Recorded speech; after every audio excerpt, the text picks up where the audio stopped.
This part will not be in a lot of detail, because this was the beginning of the first episode, then something interrupted it. I am extremely angry right now, and I can see why people get so frustrated when recording. So forgive me if this is not as detailed, just short. I am very angry. As I continue forward, this will be the night on how Belle is betrayed, why there aren't a lot of them, and etc.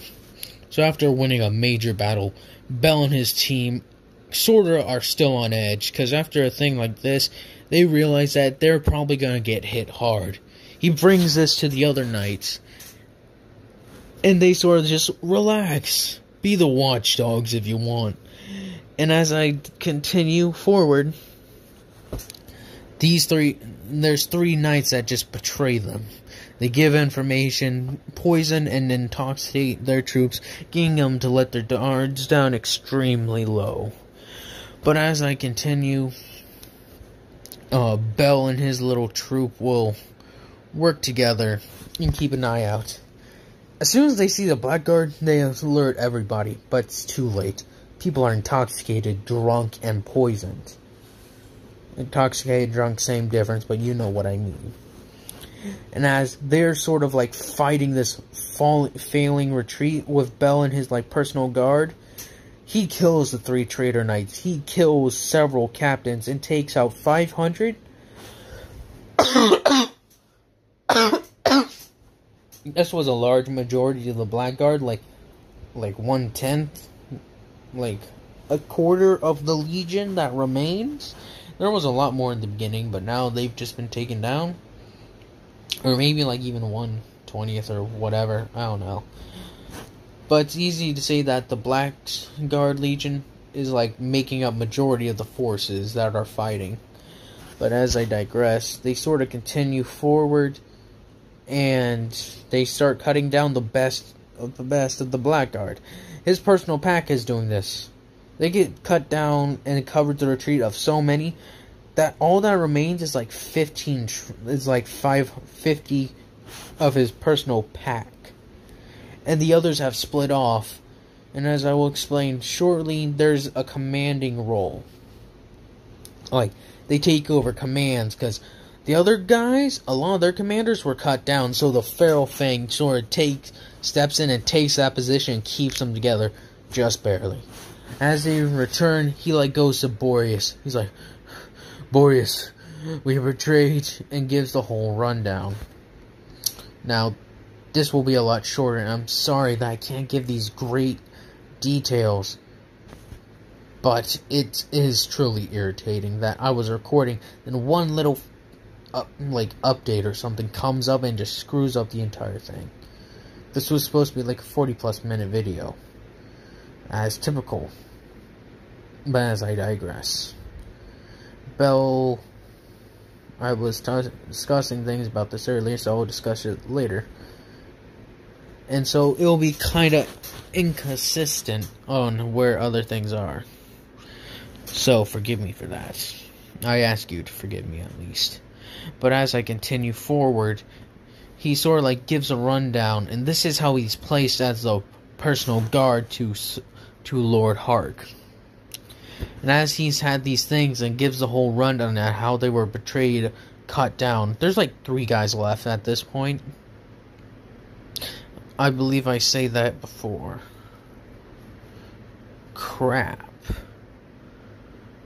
Oh, fiddlesticks. But, maybe this is on the other thing. Crap, shit.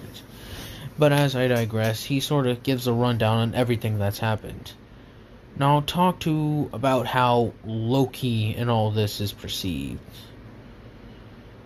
Like 3 guys, Terry, Jerry, Darren.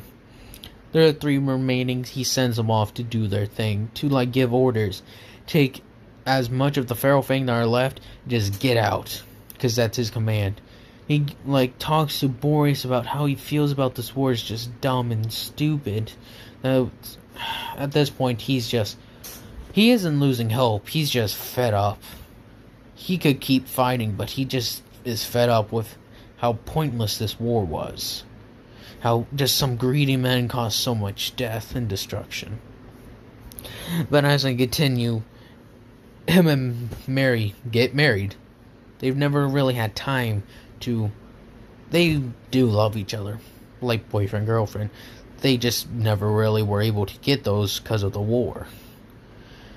So it wasn't like this secret ceremony before he went off to war. He was like this developed even deeper during the war. Is that he's like Boreas asked him before, so how do you feel about Mary? He's like, well, I care for her, I love her, but do you love her, or do you love her like a sister? And Belle's like, I knew it. Boreas is like, I knew it. So why haven't you asked her? Boreas, we are at war. I just wouldn't want to do that in case you died. Boy, please, you aren't ever gonna die. As far as I know, it would take an act from one of the gods themselves to kill you. And that these men... And this is part of what I was saying before, that if this is overlapping with certain other things, I'm sorry. But I described before of how some of these personal guard, or the personal pact of Bel, people have called them just fanatics. On how, some say religiously, they follow him. That they believe in him, and that they charge straight into combat, no regards to themselves, because they believe in him. And how he's saved them on so many occasions. So many times he's put on the lines and fought side by side, saving them. And these men will literally charge into hell for him. I went into more detail of this, but the recording screwed up. And I just want to give you guys a story. But I'm kind of irritated. And my mouth's getting dry because I don't have water on me. So, this will be like 30 minutes, probably, maybe more. But as I digress, I continue forward by saying that he discusses all this, gives Boreas his feelings and how he becomes a bodyguard, and how some of the Feral Fangs have survived over the years. Now, not all of them are in Ortario or whatever, but as I say, hopefully in the other part, that they have survived. But as I digress, I'll go back to the point I was starting off in the beginning, and how Tion and Tiana is apparently the name of the Amazonian sisters, and how Ainz and the two of them sort of crowd around Bel, and he sort of talks about his experiences in war and all that. He continues forward. And then they sort of got onto the topic of gods and honorability. And then they bring up something about Freya and how she's the most beautiful. How that Loki and Freya are the most powerful, some of the most powerful and beautiful. And as they say for Freya, the most beautiful. He's like, don't understand this about Freya and Loki. Why do people praise them so much? They're like, well, they're some of the most the two of them are the most powerful familia. But does anyone know how they got that? Yeah, they... And he's like, it wasn't very honorable for them. And before, I discussed about how he, talked about how people have embellished these stories about him, like, how he was, some say he took on an entire, 100 men by himself, when in truth it was him and Sif. And how once he took an entire castle with 500 men. He gave him details that it was him, Sif, and his personal pack. There's only 250 men there. And how they set fires and picked everyone off. And some people are like, that's not very honorable. And he talked about how, let's not get started on dishonorable. And they're like, what do you mean? Loki and Freya. Those two are probably the least honorable I know. Out of the gods. Sure, Loki may honor her deals, Freya may hold to her word. But now they do. Not now they do, but more or less, I don't think of them these honorable gods as some point them out to be. As he speaks this, some of the Loki family are, what are you saying? What I heard is that Freya and her teamed up Freya and Loki teamed up on Zeus and Rhea after they failed to kill the King Dragon, or the Black Dragon. So let us not discuss about honor. Those two took advantage over weakened things. Weakened familiars. Let's not even get started. As he says this sort of like, they all think about this, give the thoughts, and go on. Now, as I discuss further, let's discuss something else. And this goes into where I was talking about how some of the remaining Feral Fang are in Ontario, like Terry and Darren, and such.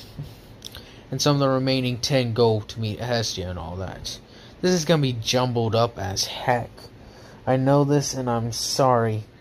So, I'm going to organize it as in this part, then the other part that I recorded after I thought. So, thank you for watching. And I'm saying it again, thanks for listening to me babble on and get irritated. And thanks, truly, even if you don't like how this ends or begins, I am truly sorry that I just do not have, well, I got other things to do that I would like to do. So thank you.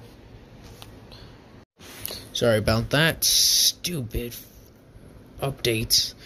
But as I was saying, Bell and his 3 bodyguards are called forward to come and answer some of Lord Hark's questions.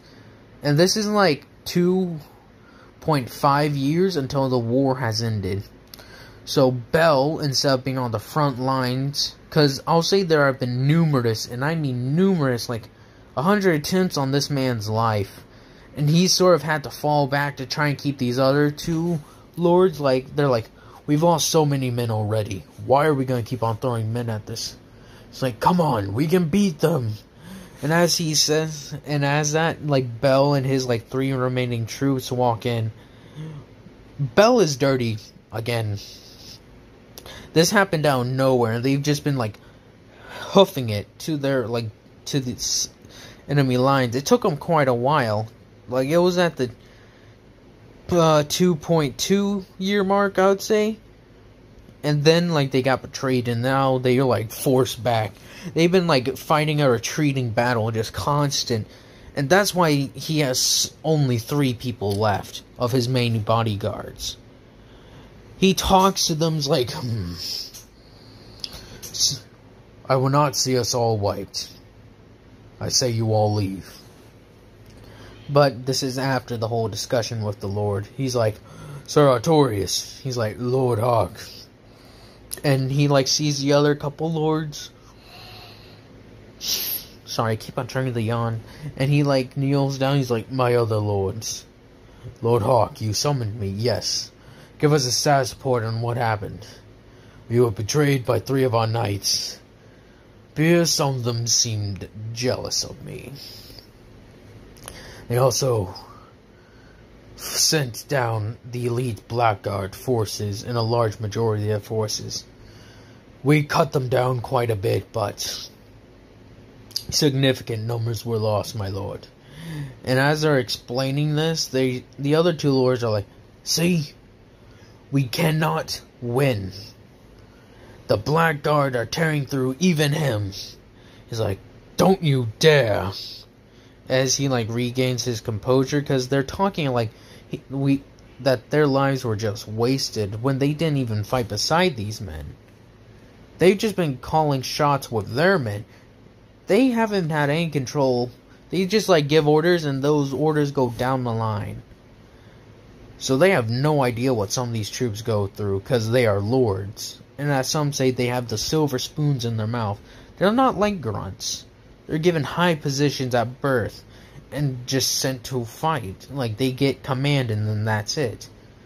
That's unlike with other things, in other fictional series and such.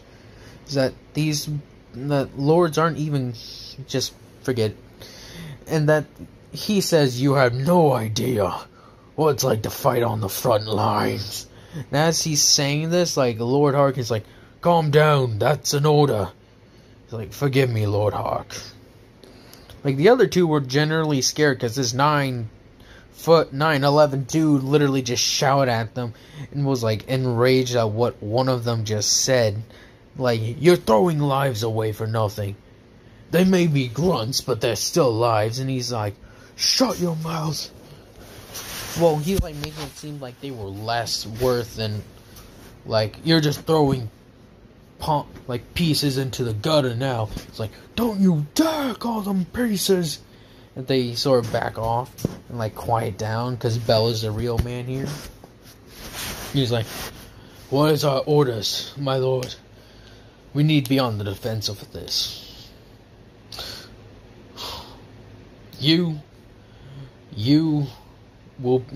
My family's been attacked more times than I can count in my entire history, Bell.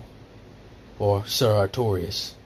From now on, you are named as the royal family's personal bodyguard.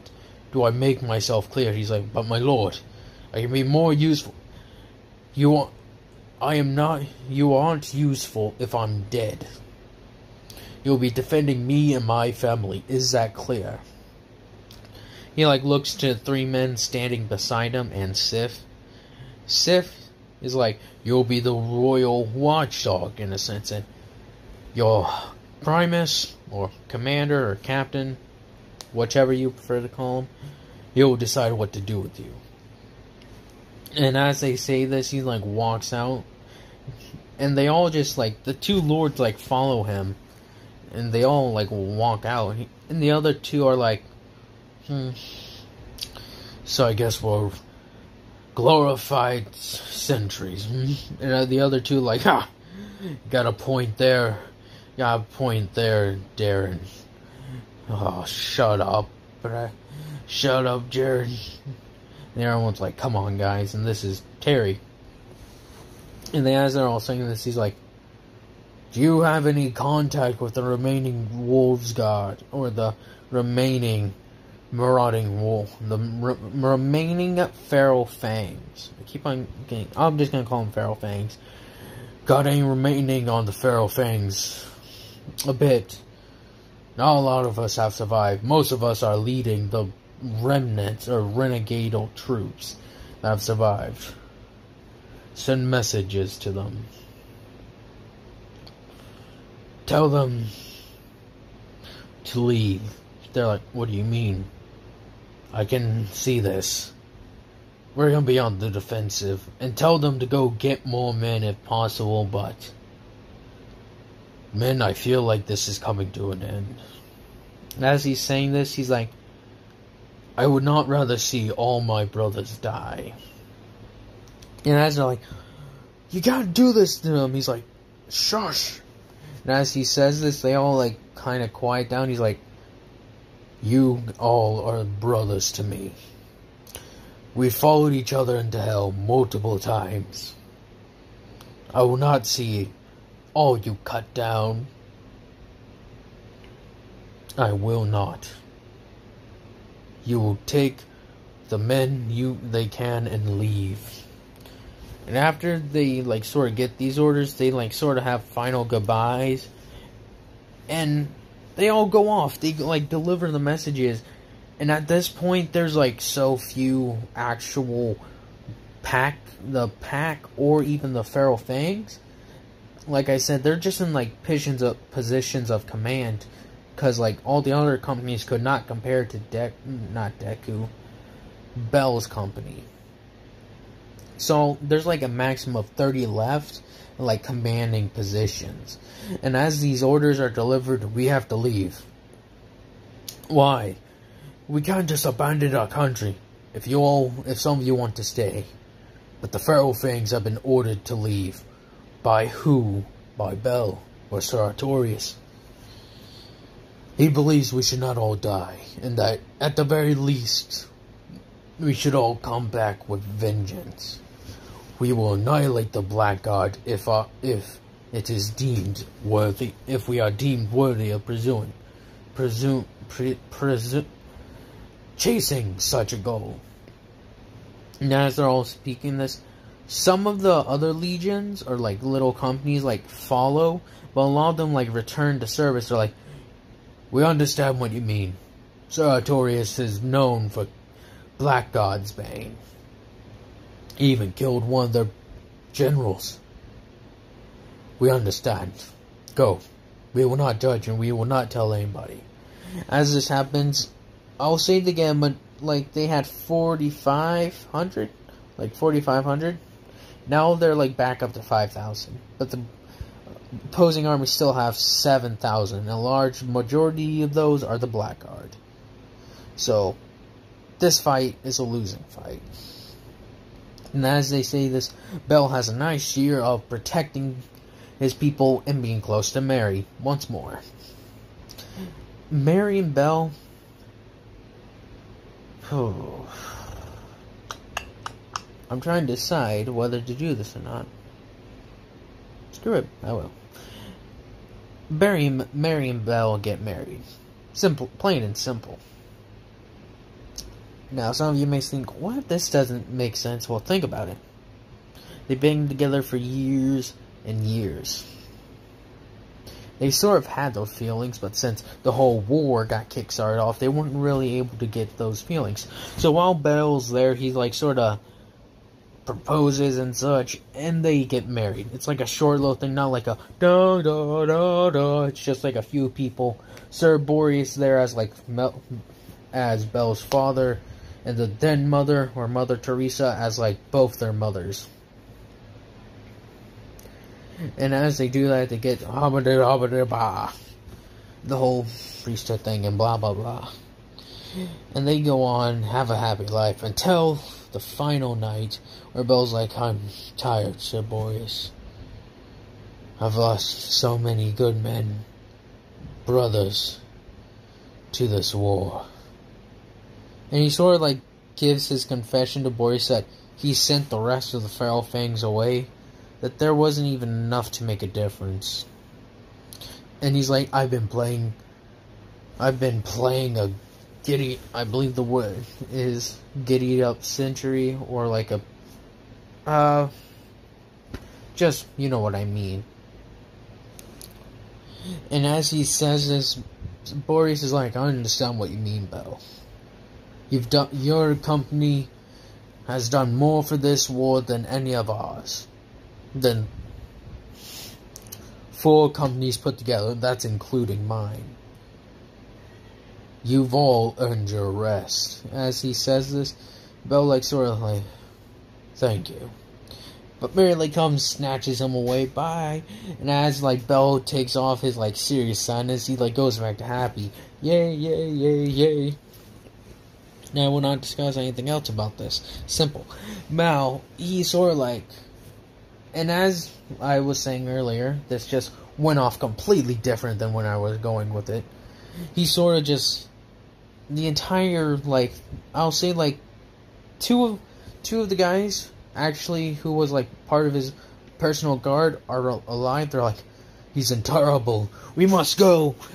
And some of the rest of the Feral Fangs have either died or just have not gone to Orario, is what the name is, I believe. And so the rest of them meet up. They're like, they sort of know where he lives. And as they hear this, like a group, Hestia and them are like, what's that sound? And Ryu's already there. She's already been recruited. And like, we get there and they just hear like clanking, like, just like burst open the doors. They're like, are you Goddess Hestia? She's like, yeah. It's like, you are Sir Artorais' goddess, right? And she's like, yeah, how do you know? And as they say that, they march forward, and they're all like, they all get down on their knees, and they're like, not on their knees, but on like on one knee, and they're like, please take us with you. And as they say this, they're like, what do you mean? We heard you put up a thing to help Belle. We thought you'd be rallying people. And they're like, we will assist. They're like, who are you? And they were like, we're the last of the Fang. And as they say this, Hestia realizes, they're like, you're the last of the Fang.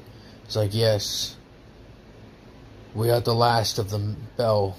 We are the last of the pack. And as they say this, Hestia has like, and Ryu and Seer, I'm like, oh, have this like moment to like, we will help you. And they sort of like have gone back and taken their blue. They haven't taken off their normal armor. They just added the like cloaks in a way, like the blue that suggests that they follow Bell. They have the sword and mouth, like the wolf with the sword and the shield, and they're like, we follow Sir Artorais forever. And as they say this, they all sort of make their way to the dungeon, cutting through. And they sort of like get there, and they're like, they like get down and like slide down. It's like Hestia comes first, and they all realize that Goliath has respawned. Didn't expect that. God, I'm sorry. But as I digress, like, I'll say it's Terry and Darren who have survived. Jerry did not. He was unfortunately killed like blackguard dogs, as they referred to them as black dog mongrels. He's like, Terry and Darren, I didn't think I'd ever see you two again. They're like, Sir Artorias, you ever called or anyone ever needed us to help you, we go straight into the fires of hell for you.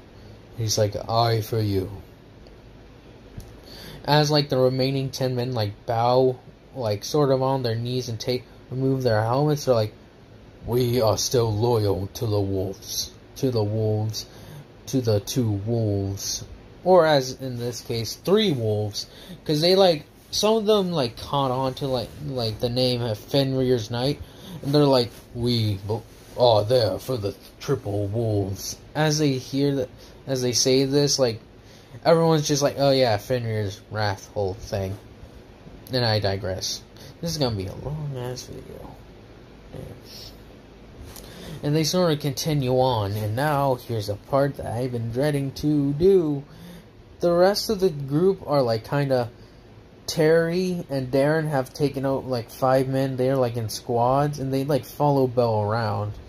They just follow him around like it's the old days.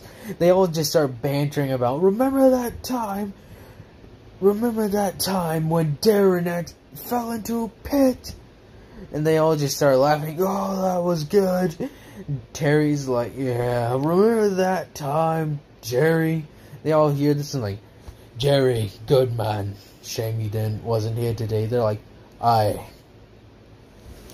And they're like, remember that time Jerry tried to get this girl to date this? He like tried to make moves on this one girl. As they're like, oh, her husband was not pleased at all. And it's just like camaraderie and banter. Bell like sort of feels this nostalgia while they were traveling. They just have banter, camaraderie, and etc. But I digress. So they go into town, get the things, and the girl's talking about how they need to go take a shower and take baths. You all can probably guess where this is going if you've seen the anime. Hermes takes Bell aside. He's gone to civilian clothing. He's like, if you'll excuse me, I need to talk to your commander for a second. That includes you, Sif. Stay back. He's like, roof. And as they say this, he's like, so, and they start talking about what they talked in anime. Oh, God, this is embarrassing.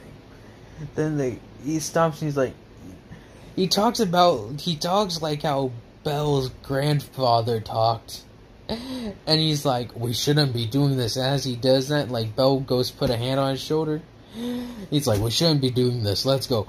Hermes just, like, trips him and pushes him off. He's like, you son of a... As he hits the water, he's like, oh, God. Hermes, I'm going to tear you limb from limb. As he says that, he, like, sort of looks around. He's like, oh, and realizes what's around him. There's Hestia, Tiana and Tion, Lily,